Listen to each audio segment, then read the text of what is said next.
Boa noite, família. O que nós vamos comentar hoje é um assunto que eu vinha tratando na semana passada, dentro dessa série, Cristão em Suas Posses, que é o trabalho. Nós estamos falando de trabalho. E eu até brinquei, né? Não sei se você já ouviu, mas alguém querendo se passar de despojado. Eu já ouvi pessoas falando isso mais de uma vez, e eu acho que você também. Estou falando assim, indica encontrar quem criou o trabalho.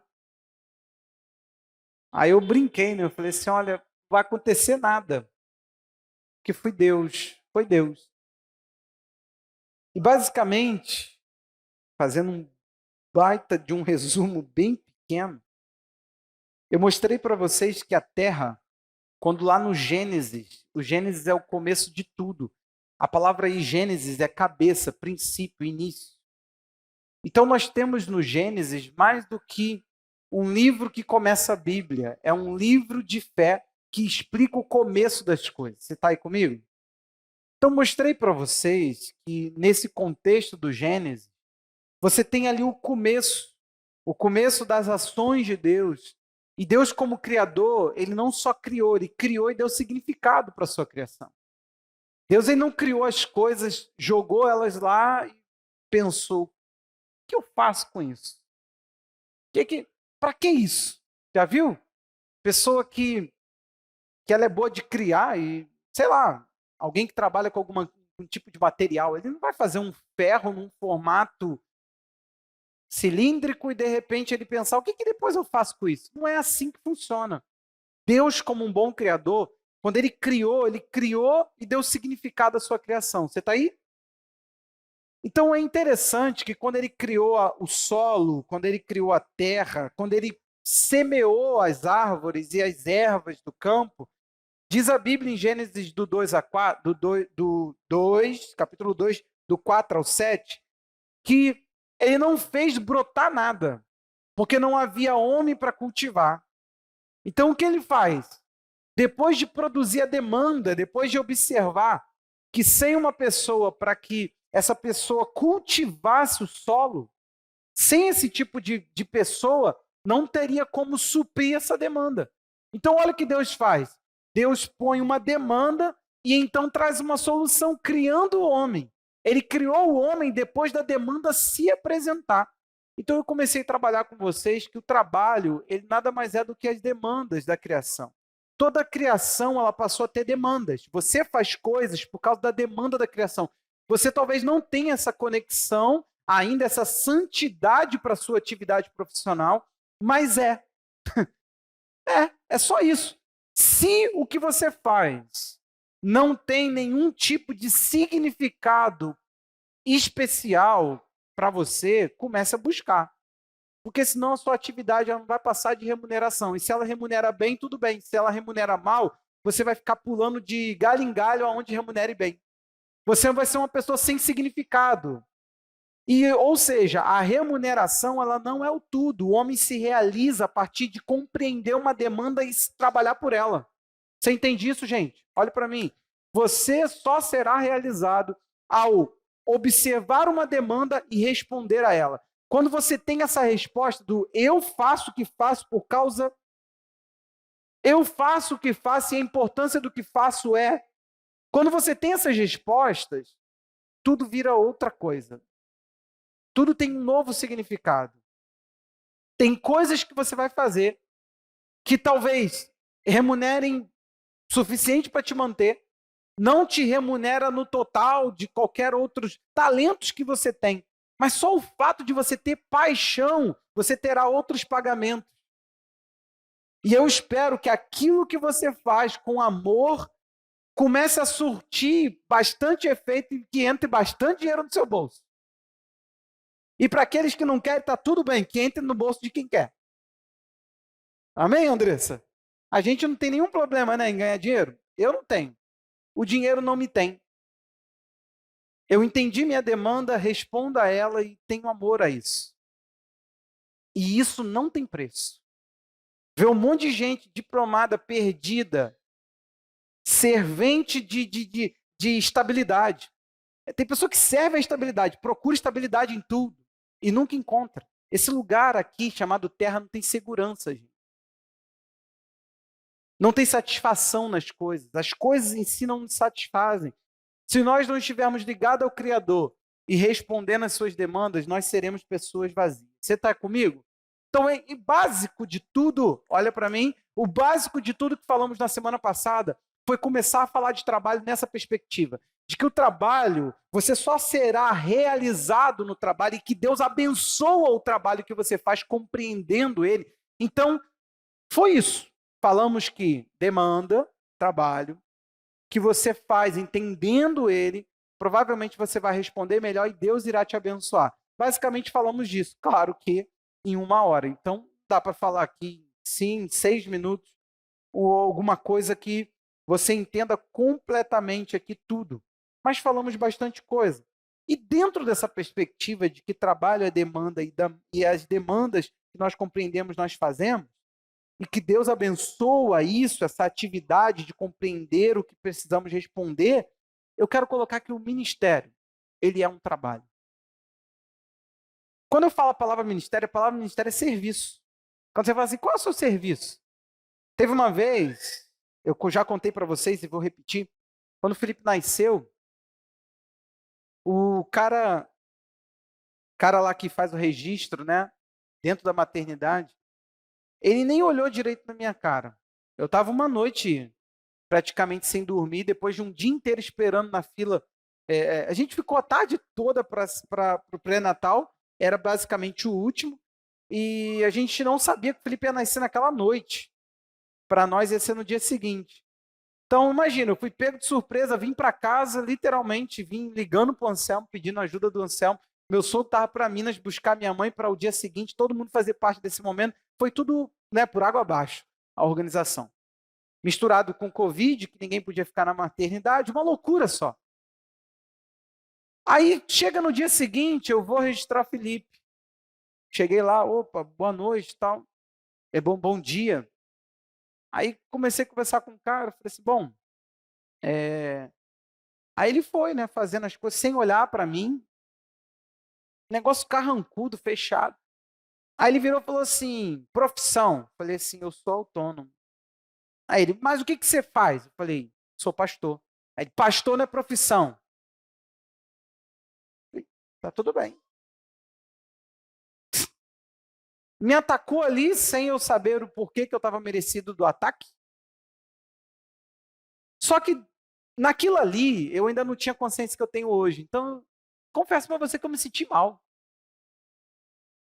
Cara, eu sou auxiliar de padeiro na carteira, eu sou arquivista na carteira. Tenho lá minhas coisas, meus cursos. Ali eu me senti mal. Falei, cara, caramba. Grosseria, maltrato. Só que depois que você consegue entender a sua demanda, você consegue entender o que você faz, qual é o poder do que você executa, ninguém te rouba nisso. Foi daí que eu comecei a entender. O cardiologista está lá, meu irmão. Quem é que se trata e é acompanhado com o cardiologista? Levanta a mão. 2. Por causa de todos nós, vamos começar a fazer um boicote aos cardiologistas? Vamos começar a dizer que cardiologista não presta e a gente não precisa de cardiologista? Porque a gente não precisa. Precisa, Andressa? Qualquer dia desse, você vai precisar olhar a qualidade do seu coraçãozinho, da sua pressão arterial. Se você quiser fazer um check-up e quiser ser mais específico, você tem que passar pelo cardiologista. Quer dizer que porque a gente não tenha, talvez a gente ainda, em nome de Jesus, não precisemos. Quem precisa, que Deus abençoe, que Deus te ajude, né? E que você continue se cuidando. E que vá ao cardiologista. Agora, já pensou que se por causa que todos nós não precisamos, porque a gente não tem essa debilidade, a gente não está precisando, ou nem sabe que está. Já pensou se todos nós agora decidíssemos que a gente não quer que exista cardiologista, Anselmo? Não, o cardiologista tem que procurar alguma coisa para fazer. Ninguém aqui está procurando ele. Eles estão muito à toa. Você sabe que não é verdade, porque tem muita gente precisando. Agora, a demanda da sua vida espiritual é grande. Você não procura ser discipulado, você não procura crescer, você não procura ser treinado. Você acha que toda a agenda de treinamento da igreja é tudo que você precisa para acessar o seu pastor, a sua pastora? Ah, se eles derem um treinamento para o meu ministério, você nunca veio perguntar o que eu entendo do seu chamado? Quantas foram as vezes que você sentou e acessou alguma coisa? Eu quero falar de mim como um pai, eu quero melhorar como pai. E falou um pouco de você como pai e tentou esperar ali que a gente olhasse a palavra juntos. Se você não veio para essas demandas, você como esposa, filho, empregado, se você esperou uma série de mensagens, se você só acessa pastor de púlpito, o problema é teu. Talvez você pense que a minha demanda tem que acabar. Ah, sua demanda é fraca. Você fica aí, né? Não trabalha? É isso que o pessoal fala. Não trabalha porque você não entende a minha demanda. Ou o que você entende da minha demanda? É isso que eu quero começar hoje. Eu quero começar a partir do ministério. Mostrando que trabalho, se é demanda, existe uma demanda e precisa ser suprida. Talvez você precise melhorar a dinâmica do seu próprio ministério. Talvez você sinta vergonha de ter um pastor integral. É possível, eu não estou te julgando, não. Quem sabe você é pessoa ignorante biblicamente. Isso faça você entender tudo de um modo muito errado. Primeiro, Jesus ele vai ensinar aos seus discípulos da seguinte maneira. Primeiro envio de Jesus, pega os discípulos e fala, vão. Ele começa a dar uma série de orientações. Mateus 10:10, ele está ensinando como que seria a peregrinação. Você precisa se transferir para a mentalidade de antigamente. Você ia fazer uma viagem longa, você acha que todo mundo tinha uma malinha com rodinha? Fala aí, gente.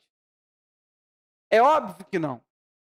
Você tinha que ir pelo caminho com aquilo que seria muito útil. Não dá para falar, bom, vou levar o carregador, vou levar o notebook, vou levar minha máquina de fazer barba elétrica, vou levar 2, 3 peças de casaco, e põe aonde? Jesus está literalmente ensinando eles a arrumar as malas. Só que Jesus os desafia. Jesus começa a falar assim, eu quero mostrar para vocês o trabalho ministerial, o serviço do Senhor. Deus está trabalhando e Deus chama você como um cooperador desse trabalho. Aí sabe o que ele faz? 10:10 de Mateus. Nem sacola para o caminho pode levar. Ué, gente, como é que eu vou andar? Eu estou indo para longe, eu não posso levar uma sacola. Como é que eu levo minhas coisas? Não pode levar 2 roupas, 2 túnicas. Não pode levar 2. Espera aí, nem sandália, nem bordão. Cara, nem onde se escorar. Tá ficando pesado isso aqui. Vocês vão, a missão é, vão e não levem nada para se prover. Vocês vão desprovidos, é isso que ele está falando. Por quê? O argumento dele, gente. Fala alto, por favor. Por quê? Porque o trabalhador é digno do seu alimento. O que Jesus vai ensinar? Que o fato de você cuidar de pessoas iria te cuidar. É isso.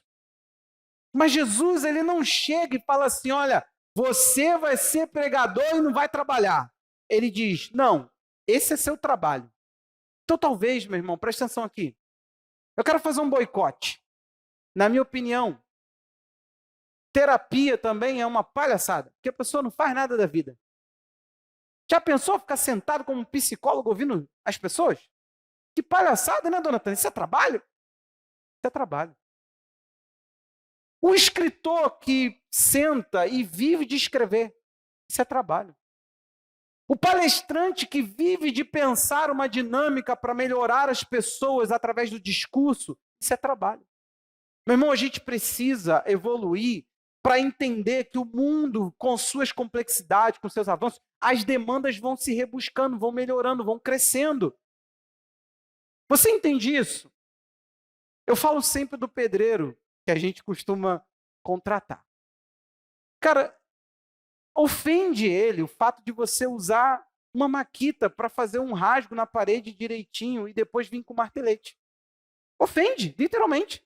Teve uma vez que eu fui lá, dei 2 marteladas no lugar, parei. Falei, cara, tá muito duro isso aqui.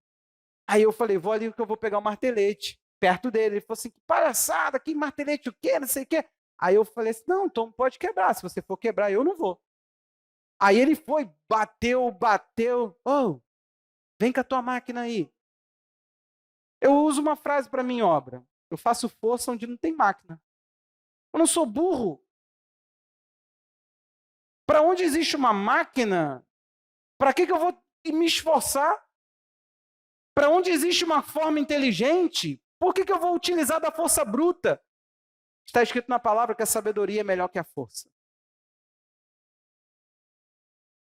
Então a gente precisa entender que as demandas vão mudando. A demanda vai mudando. Dava para ser algumas coisas antigamente muito manuais. Hoje em dia você tem que usar maquinário. Mudou. Agora, sabe o que acontece? Tanto não entra em nosso coração que o nosso trabalho é as demandas que respondem à vida e a gente não exerce paixão sobre elas. Por exemplo, a pessoa que costura, gente, está acabando isso. Sim ou não? Eu estou falando besteira? Olha aí, Maria Eunice, olha como é que a tua demanda está ruim. Quem aqui já procurou uma costureira e ficou com dificuldade de achar? Levanta a mão. Tem demanda e não tem profissional. Outro dia eu estava vendo, procura-se açougueiro. Falei, meu Deus do céu, para um lado, daqui a pouco padeiro para o outro. Eu falei, meu Deus do céu, gente que faz pão, dona Tânia, até tem. Mas será que eu trabalhei e eu sei que hoje há mistura para tudo? E você tem que saber manusear as misturas. Será que os profissionais não pararam no faz o pão francês daquele jeitinho que tem ali e acabou? Não se usa um maquinário melhorado? Enfim, as pessoas, elas não deixam, elas não evoluem, elas não se deixam crescer porque elas não entendem que o trabalho delas nada mais é. Uma palavra melhorada para trabalho é demanda. Existe algum tipo de coisa, algum problema, vamos colocar assim, alguma dificuldade, alguma coisa que precisa ser feita e você é a resposta para isso. Então você precisa responder de fato aquilo que está sendo perguntado. Aspas aí, né? Se alguém está te pedindo, dona Tânia, eu preciso de uma costureira. Aí quando chega, não, eu só costuro, assim, só o básico.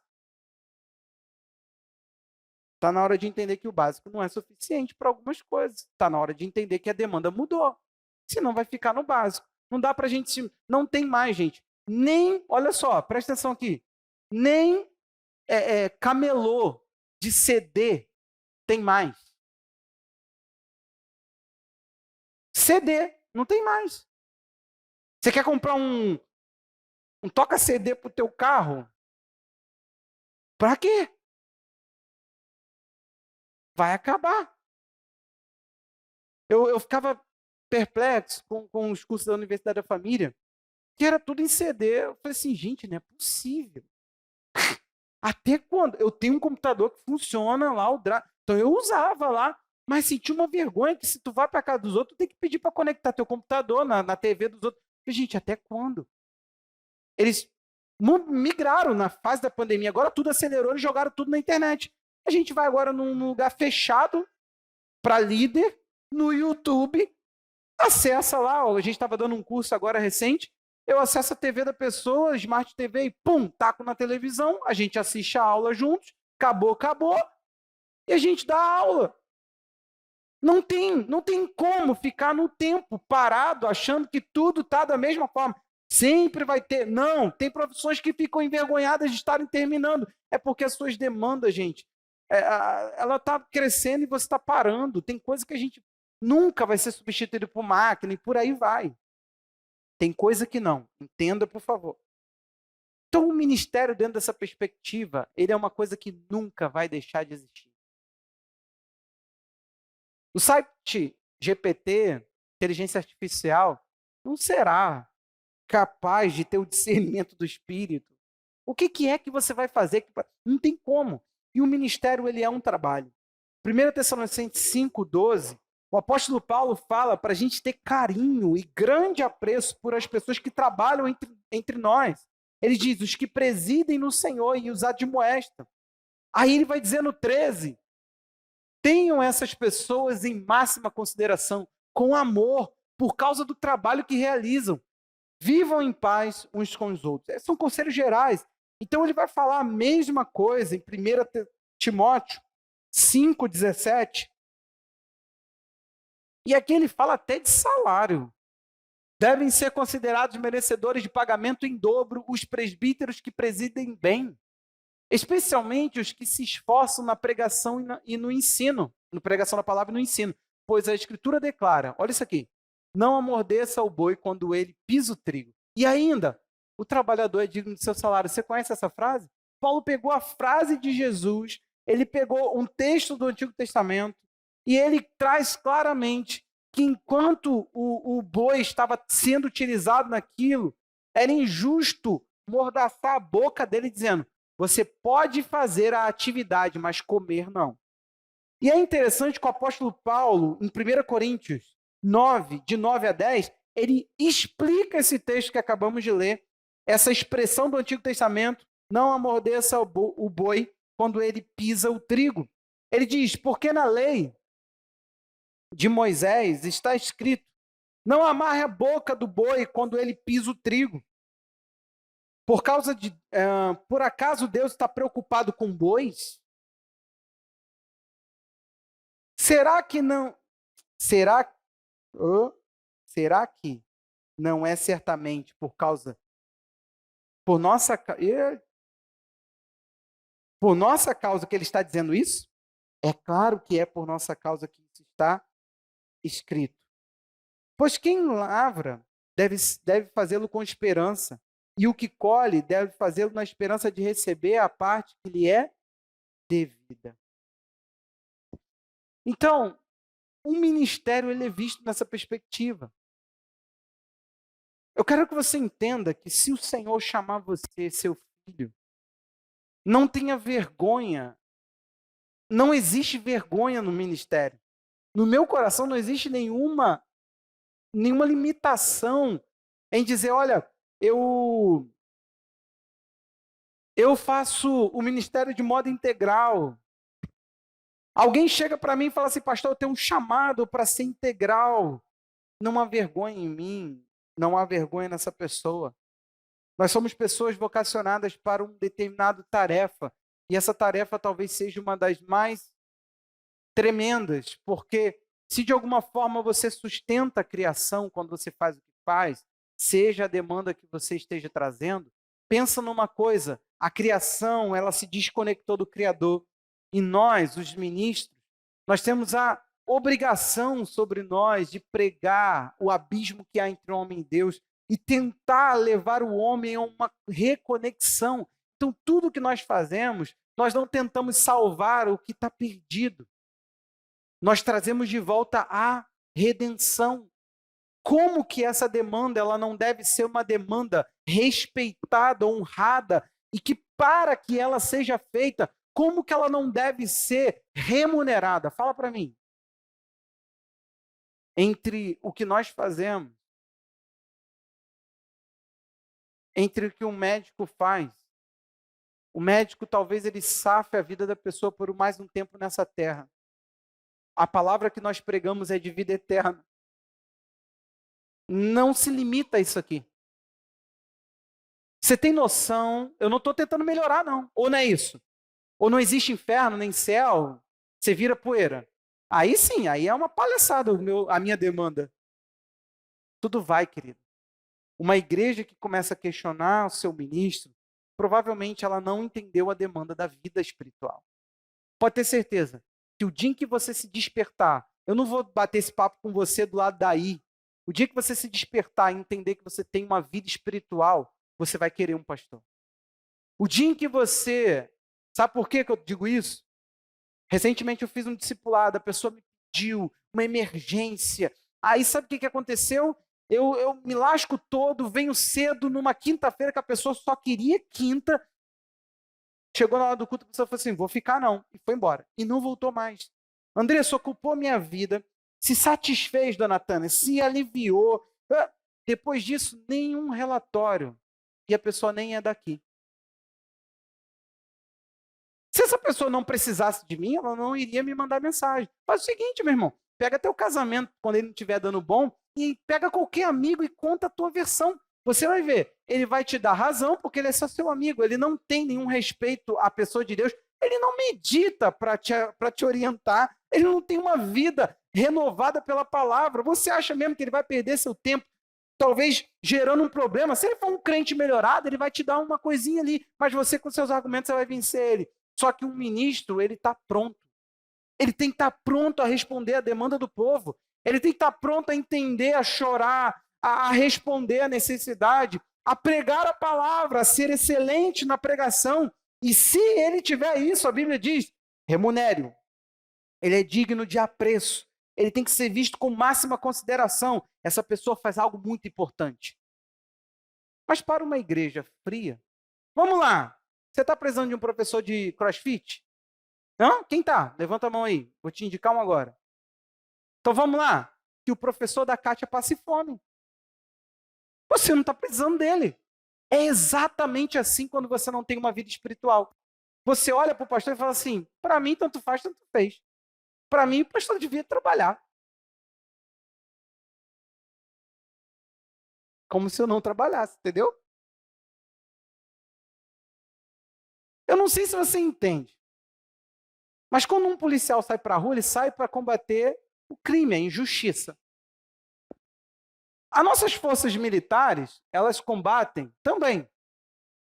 Meu irmão, não tem André pai, André esposa, André ministro, André que seja. Se ele tiver que pegar um, sei lá o quê, e ir para o mar, ele vai lá para levar uma bomba por você. Para afundar no teu lugar. Essa é a demanda, não é isso? Você vai querer, na hora que chegasse e falar assim, não, deixa comigo, André, eu vou no teu lugar? Nem preparo tu tem.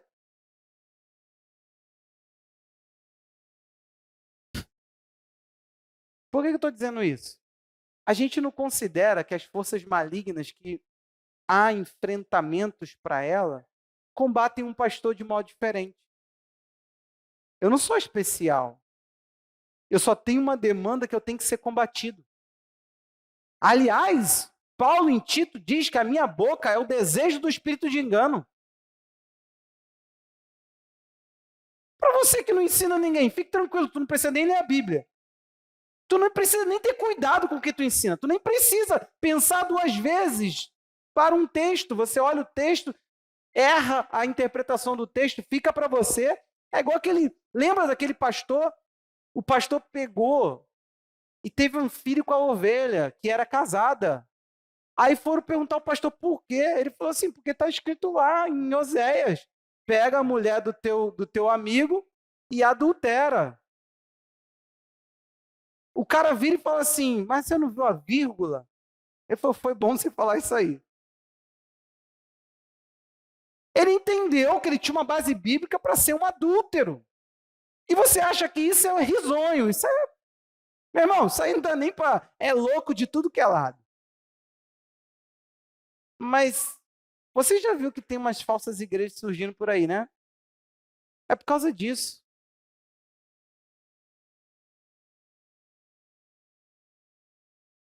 Nós precisamos entender que o ministério, ele é uma das demandas mais honrosas, pois trata não do tempo que nós estamos aqui, trata daquilo que está por vir. Estabelece o reino dos céus, traz o reino dos céus para as atividades da nossa vida, nos faz viver Deus na sua plenitude. É isso que o ministério cristão se dedica a fazer. Então, se essa igreja apresentar ministros integrais para você, entenda, isso é qualidade para o reino. Quanto mais tempo a pessoa puder dedicar, desprender para ser comprometida com aquilo que ela faz, melhor para o reino. Como é que você vai fazer? Você vai mandar um missionário, dona Tânia? Não é fácil arrumar um emprego no outro lugar, não. Ainda mais quando você entra com certos vistos.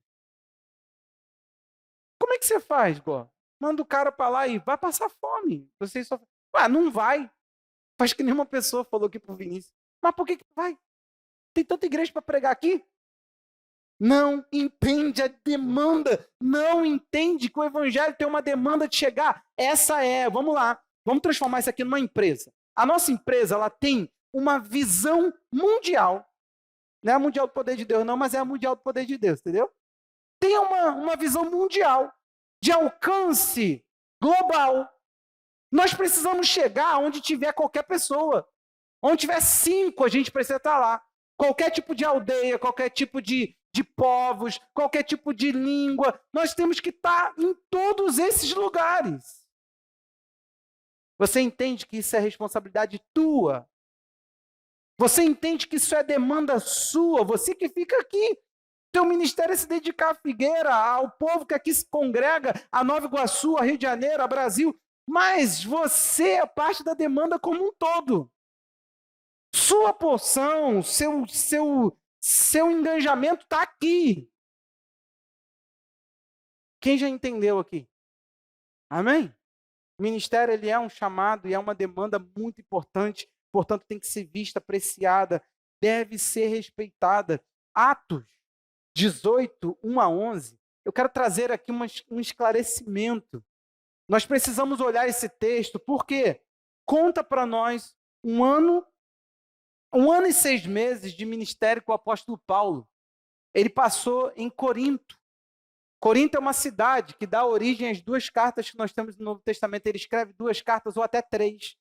Mas o que temos no nosso Novo Testamento? 2 cartas do apóstolo Paulo a essa igreja. O que a gente vai aprender aqui? Essa igreja é uma igreja rica, tinha problemas seríssimos, porque quando Paulo vai a essa igreja, literalmente ele funda essa igreja.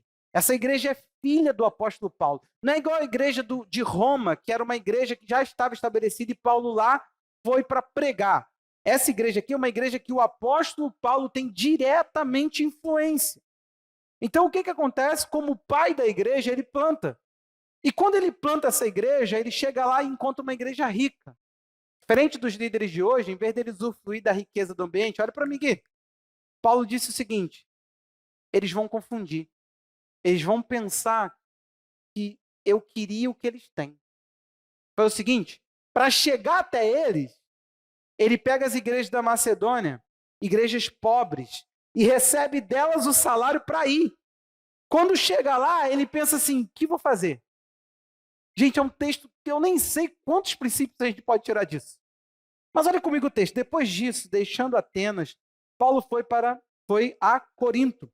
Lá, encontrou um judeu chamado Áquila, natural do Ponto, recentemente chegado da Itália, com Priscila, sua mulher, porque o imperador Cláudio havia decretado que todos os judeus deviam sair de Roma. Paulo aproximou-se deles e, como tinham o mesmo ofício, Paulo tinha um ofício, uma tarefa, uma profissão, passou a morar com eles e ali trabalhava. O ofício deles era fazer... Todos os sábados, Paulo falava na sinagoga. Presta atenção nisso aqui. Todos os sábados, Paulo falava na sinagoga, persuadindo tanto judeus como gregos. Quando Silas e Timóteo chegaram da Macedônia, o que vai acontecer aí? Estão lendo não, gente? Paulo se entregou totalmente à palavra, testemunhando aos judeus que Jesus é o Senhor, é o Cristo. Como eles se opuseram e blasfemaram, Paulo sacudiu as roupas e disse-lhes: que o sangue de vocês caia sobre a cabeça de vocês. Estou limpo dele e, a partir de agora, vou para os gentios. Aí, uma boa forma da gente chegar para alguns discipulados e falar assim: teu sangue está na tua cabeça. Morre. É o que está escrito aí. É porque a gente não vê a Bíblia conforme ela está escrita, mas é isso mesmo. Até que a gente exorte, nós estamos com o sangue na nossa. Depois que a gente exorta, a culpa é de quem quer seguir o caminho dele. Saindo dali, entrou na casa de um homem chamado Tício Justo, que era temente a Deus. A casa dele ficava ao lado da sinagoga. Crispo, chefe da sinagoga, creu no Senhor com toda a sua casa. Também muitos dos coríntios, ouvindo, creram e foram batizados. Certa noite, Paulo teve uma visão em que o Senhor lhe disse: não tenha medo, pelo contrário, fale e não fique calado, porque eu estou com você, e ninguém ousará lhe fazer mal, pois tem muito povo nesta cidade. Assim, Paulo permaneceu em Corinto 1 ano e 6 meses, ensinando entre eles a palavra de Deus. O que acontece? Paulo nos ensina uma coisa. Queridos, não é desonrar a Deus você desenvolver talentos. Essa palavra aí de Paulo é semelhante à palavra de um artesão. Essa palavra ofício, alguém desenvolver talento, saber fazer coisas, desenvolver coisas que estejam relacionadas a você. Eu estava ouvindo um cara falando sobre maquinário e ele falou assim: a máquina, ela é importante, mas por trás da máquina tem você. Você tem que entender que tendo máquina você não tem nada além da máquina. O talento é desenvolvido. Você já fez um 45 graus num piso? Já chegou a fazer, Paulinho? Já? Não é uma tarefa fácil. Tem toda uma questão. Não é só não tremer. Não, tem toda uma forma de você iniciar.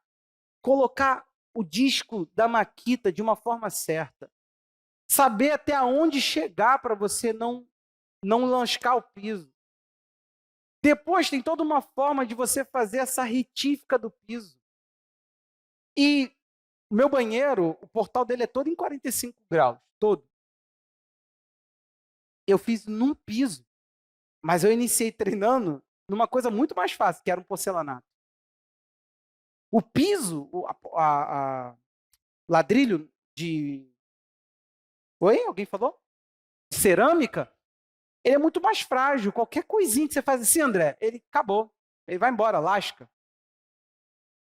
E você vai desenvolvendo coisas. Suas mãos.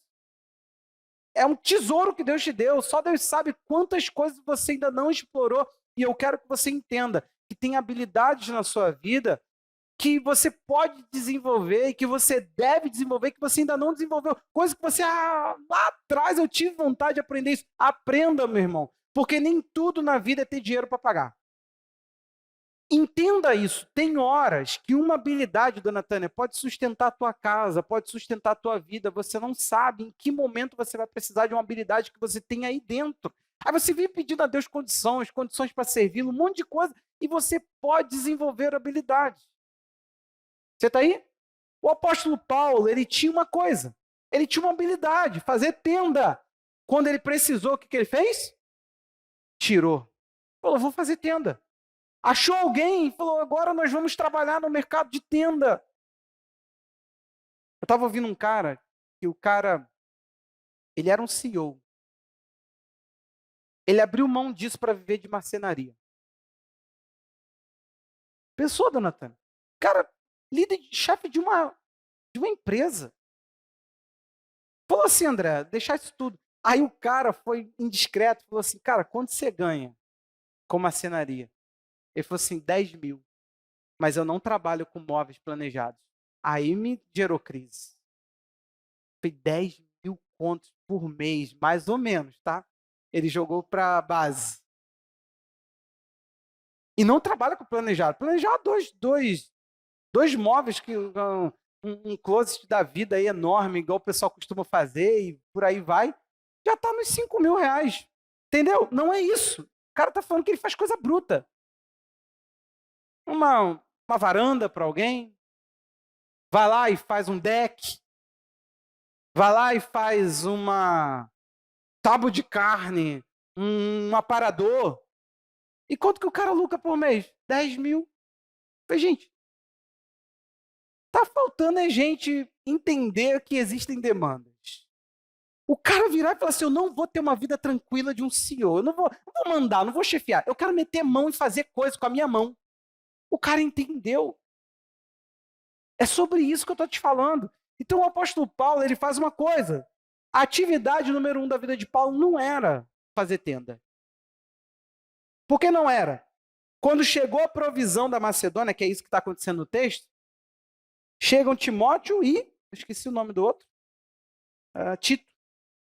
Tito e Timóteo chegam, perdão, Silas e Timóteo chegam, e Paulo diz, vamos entregar completamente. Até então ele não tinha o suprimento. Ele não podia, então o que ele fez? Ele falou assim, meu sábado é sagrado. Eu vou ficar todos os sábados para evangelizar. Você sabe por quê? Porque todo judeu para no sábado. E a sinagoga é o lugar de culto judaico. Paulo falou, todo sábado, quando ele se reuniu, ele falou, eu vou usar a estratégia. Quando eles se reúnem na sinagoga, eu chego com a palavra de Deus, com o reino de Deus, para mostrar Jesus. Só que quando chega, meu irmão, a provisão, ele falou assim, para a tenda. Eu não estou fazendo isso para ganhar. Eu estou fazendo isso para manter a missão. Então, para a tenda e deixa eu seguir aqui minha missão. E ele se entrega completamente à palavra. Algumas pessoas, eu tive uma pessoa na minha vida que ela tentou me desvirtuar do ministério quando eu não tinha ministério. Quando eu tinha uma promessa ministerial do Senhor. A pessoa virou para mim e falou assim, entregue-se à sua profissão. Primeiro temos que construir tenda. Gente, pelo amor de Deus, a ordem não foi essa. Paulo tinha um ofício. Algum momento ele desenvolveu aquele dom, aquele talento. E depois, quando foi necessário, ele sacou. Então não tenha vergonha de colocar para fora, meu irmão, seja no ramo alimentício, seja no ramo que for. Com muito respeito. Andressa sabe o que é isso. Né, Andressa? Descer daqui para a Barra, casa de família que às vezes você pega uns ossos duros de roer, que é o caso da Andressa. E de repente ela lembra de um talento que ela tinha. Pergunta a Andressa se ela está insatisfeita e se ela quer voltar a fazer faxina e ouvir umas gracinhas. Quer, Andressa? Alguém pode arrumar uma faxina para tu aí? Tá feliz? Agora tá aí ensinando o pessoal a abrir salão, dando curso de cabeleireiro e por aí vai. As coisinhas dela. Eu admiro a forma como ela faz. E admira a história. Se você não conhece, depois perde ela. Andressa, me conta a tua história. A gente precisa ter essa inspiração entre nós, gente. Olhar e falar assim, para, eu estou muito com argumento, deixa eu ouvir. Tu acha que ela saiu do quê? Assim, alguém pegou e injetou dinheiro? Paulinho pegou 50 mil, não que ele não tenha, e simplesmente falou, aí, Andressa, compra tudo, faz tudo. Não, gente. Na improvisação. Daqui, dali. Outro dia a gente estava lá vendo, Andressa, como é que você está? Ela me manda uma foto que ela pintou o teto lá de incêndio. Né, Paulinho? Cara, ela mete a mão mesmo, de verdade. Com muito carinho, com muito amor, vou falar isso, não é jogando na cara, não. A gente parou nossa obra e eu fui trabalhar com a Andressa. Por quê? Quando você olha uma pessoa, caraca, tinha um monte de coisa para fazer, ela caindo para dentro, dona Tânia, pintando, falei, não, nós vamos aí, Andressa, vamos lá. Saímos, compramos um monte de coisa, fizemos um monte de parada, o salão tá lá bonitão. Depois o Paulinho também deu-lhe o acabamento lá, as paradas todas. Tá terminado? Não, eu sei que não, mas aí vamos falar isso não. Paulinho é um homem de muitas demandas. E é um homem muito habilidoso no que faz. Preste atenção nisso aqui. O Marcelo começou trabalhando, metendo a mão na igreja. Sabia fazer alguma coisa de obra? O Marcelo está iniciando a obra dele em casa, cara. Vocês têm noção? Gente, tem coisa que você não está olhando para suas mãos da forma correta. Eu não tô aqui melhorando, nem estou alegorizando, não. As suas mãos têm um potencial e você não está entendendo, por isso que você não está gerando. Pelo amor de Deus, é só conversar. Eu citei a Andressa porque nada mais é do que uma habilidade manual, misturado com conhecimento. Ou você quer que ela bote algumas quantidades a mais de... Aquele negócio faz cair o cabelo, Andressa? Não, essa não é a minha... Aquele negócio que formol, lasca formol no teu cabelo. Deixa eu fazer o teu cabelo. Pai, eu fiz uma escova estilo calvície. Cheio de buraquinho, né? Pessoal, quando a gente puxar assim, Anselmo, mas vem cabelo da mulherada, requer que você entenda. Você está entendendo essa questão aí? Ou não? Tem muita coisa que você está pagando que você poderia estar fazendo. E eu não me refiro a se matar, não me refiro a nada disso. Me refiro a você ter foco correto. Me refiro a você ter saúde. Eu me refiro a você ter uma dedicação à sua própria vida, ao seu desenvolvimento. Gente, tem coisa que você poderia fazer que te daria uma renda para você ter algo a mais na vida. Tem conquistas por momentos que você pode fazer algo a mais para você obter. Agora, o que acontece com o imediatismo? Nós fazemos o quê? Nos endividamos para ter coisas, depois julgamos que não temos o suficiente. E, gente, em vez de produzir, aqui agora eu quero entrar numa questão. Quando nós somos produtivos, nós honramos a Deus. Você está aí? Então nós devemos ser mais produtivos, que é o meu ponto. Existem indivíduos que são imprestáveis. Eles e nada é a mesma coisa. Você já conheceu gente imprestável? Eu um monte.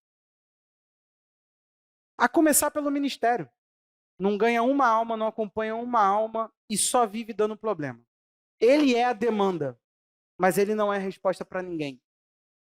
Ele não supre um ministério, ele não põe à disposição um talento, ele não tem nada a contribuir, é um indivíduo improdutivo. Nós desonramos a Deus quando nos tornamos indivíduos improdutivos. É uma desonra a Deus você ser ocioso e à toa. É uma desonra a Deus você acreditar que você pode na vida ficar correndo atrás de remuneração, não é trabalhando. Porque eu duvido de quem não tem um coração cristão e faz uma atividade, pode até te pagar bem, mas eu duvido que o teu coração é correto com Deus. Eu duvido. Eu duvido por quê? Porque o tanto que você não quer produzir, o quanto que você não quer ser frutífero, o quanto você não quer colocar à disposição. O que é isso? A sua atividade lá fora é só pelo dinheiro, é só por dinheiro. E se você tiver que sacrificar pessoas, e se você tiver que não olhar para outros, e se você tiver que sacrificar tempo com Deus, você vai fazer. Porque a sua atividade não é para Deus, é para você mesmo. Tem a ver com só alimentar o próprio ventre. Isso não é ser produtivo. Produtividade tem a ver com o quê? Você tem um porquê que você nasceu, você tem um porquê que você foi posto aqui, e tudo que você faz, ganhando ou não, e nós já trabalhamos isso na série, eu não vou voltar a isso, nós podemos fazer muitas atividades voluntárias generosas, mas não é desonroso, muito pelo contrário, é desonroso você ter algo para pôr à disposição do povo e não vender o teu produto. Falamos disso semana passada de novo. Então, a proporção do que Deus nos chamou para ser é muito mais produtiva do que indivíduos que descansam. A pausa, ela é uma pausa contemplativa analítica. Você entendeu isso aí? Todo sábado, o que a gente deveria ter feito? A gente deveria se organizar, pausar. Tem indivíduos aqui que não pode pausar porque você tem dívidas e você só vive para pagar elas. Você só vive nesse negócio aí, ó. Você não tem vida. Isso não é viver. Começa a entender o princípio.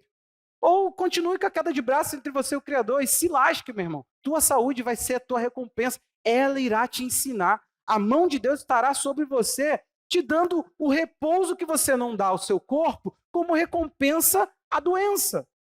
Fique tranquilo. O preço um dia chega. A conta você irá pagar. Por quê? Porque você não segue princípios. Você sai fazendo como todo mundo faz e achando que você é todo mundo.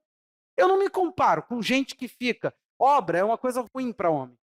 Tudo que eu empenho numa obra, seja, tá ali todo mundo virando um concreto. Se eu me empenhar é porque eu tenho coisa para aquilo. Se eu não tiver, meu irmão, se der uma dor aqui na lombar, alguma coisa, eu que não vou ter uma hérnia de disco. Não faço do competitivo. Eu sou o mais fraco. Passo como o mais fraco. Mas toda vez que eu posso ser produtivo, eu me empenho. Improdutivo, eu não aceito ser. A proporção está lá em Êxodo 20, do 8 ao 11. O mandamento seria o sábado. Lembre-se do dia de sábado para o santificar. 6 dias você trabalhará e fará toda a sua obra, mas o 7º dia é o sábado dedicado ao Senhor, seu Deus. Não faça nenhum trabalho nesse dia, nem você, nem seu filho, nem sua filha, nem seu servo, nem sua serva, nem o seu animal, nem o estrangeiro das suas portas para dentro. Pois em 6 dias o Senhor fez os céus e a terra, o mar e tudo que neles há. E ao 7º dia descansou. Por isso o Senhor abençoou o dia de sábado e o santificou. O que ele está querendo colocar aqui? Preste atenção na proporção. O mandamento ficou só restrito à santificação do sábado, a separar um momento de descanso, de pausa. É a pausa. Mas é 6 dias que você trabalha. Meu irmão, você está querendo usar 7. Se você pudesse, você inventava o 8º. Você não tem um dia contemplativo. Você não tem organização do tempo. Você não tem pausa ociosa, proposital, aquela pausa onde você tem propósito nela para refazer a sua vida. Para estar em casa, estar quieto, estar em casa, estar pensando que poderia estar trabalhando. É isso que ele está falando.